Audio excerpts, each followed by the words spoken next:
At nagbabalik po tayo sa UKC 2024 live dito sa Elorde Grand Ballroom, Elorde Sports Center. Ito po si Rica Aquinaoy. Kasama ko po Alvin Esgo. Kami po ang commentators nyo for today.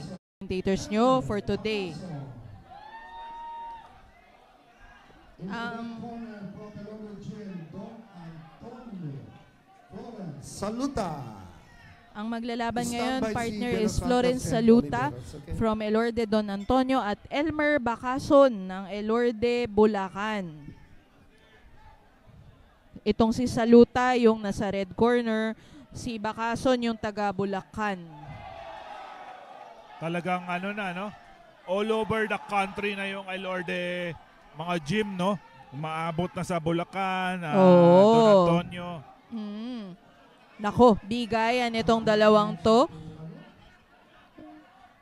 Good punch resistance from the blue corner. Good aggression from the red corner. So I hope they can both sustain yung ganong klaseng punch output. Oo, hanggang dulo, partner. Kasi pag ano ng output mo, makukuha mo talaga yung mga ng judges. Talagang pinagsama mo yung speed and power, no? Yes. At the same time, tibay, no?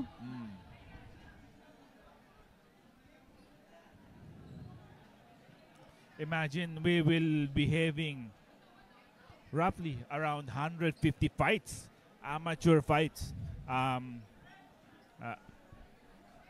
Marami-rami talagang mga boksingero that will show their skills on today's UKC Resurgent Amateur Edition.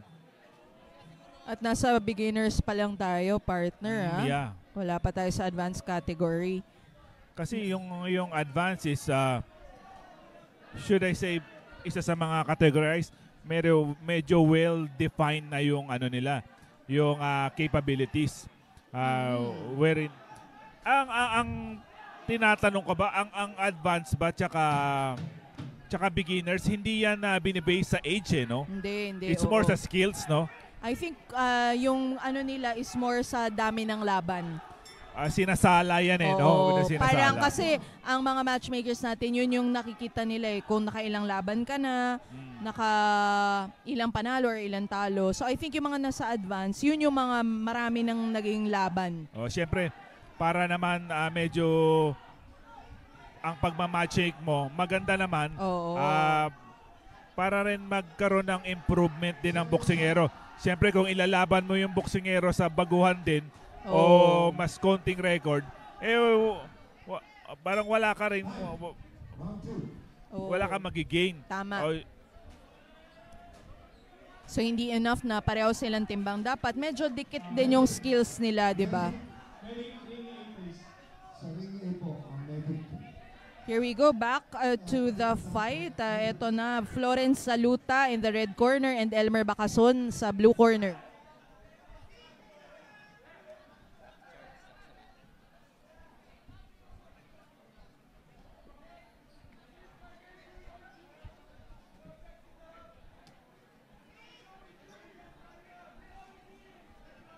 Very well defined itong dalawang boksingerong to, no? Isa sa mga matchup to na hindi bara-bara, partner. Talagang timing, precision. Maganda na rin ang forme nilang dalawa, no? That left jab did connect for the red corner.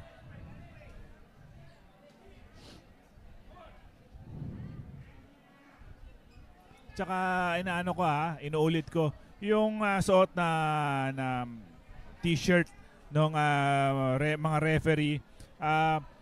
It is available here in Elorde Grand Ballroom for sale, at and maraming design ang available, brought to you and designed by B Athletic. Yung may-ari ng B Athletic si Sir Raul Navarrete. At may-ari din ng Elorde BF.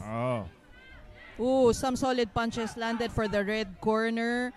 Blue corner was able to counter pero na-overpower siya dun sa exchange na yon, partner. Medyo na-stuck siya dun sa corner. Oo, kaya parate yan. Huwag mong hahayaan na mapin ka into the ropes unless yun nga, medyo gamay mo na yung paggamit ng ropes natin. Pero meron din mga fighters specifically sa mga sa pro, magaling sila gumamit ng corners, 'di ba? Oo. Yung alam nila how to maximize yung mga corners natin para sa advantage nila. Tama ka dyan, partner. Isa na dyan of course, Charlie Suarez, who will be fighting soon, actually. Ito September na. 20, no? Oo, fighting this month kasi September na pala, no? It's a big fight for Charlie Suarez, and he will be fighting Cortez. It's not an easy fight. I think Cortez is undefeated, very well, heavily ranked. Whoever gonna wins that Charlie Suarez Cortez fight on September 20 could probably have a shot at a world title. Tama ka dyan. Good combinations by the red corner. He's able to get in and out of range. Maganda yun para ma-avoid niya yung mga counters nitong blue corner. Maganda rin yung shorts niya, partner. Kung sino man ang kanyang sponsor dun sa kanyang banana shorts nung si red corner. I think maiba tayo, mabalik tayo konti saglit sa pro. I think may nagbulong sa akin that Melvin Jerusalem will defend the title, his WBC minimum weight title on September 22 against the number 1 ranked Mexican Luis Castillo. Yan ay magaganap sa Mandaluyong Gym. Tama.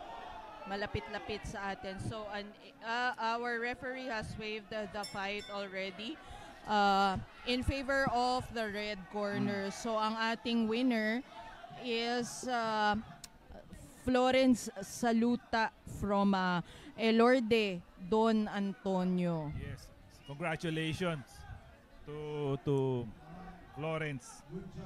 But good job din kay Elmer Bakason to be able to get inside the ring and put up a good fight. Ayan.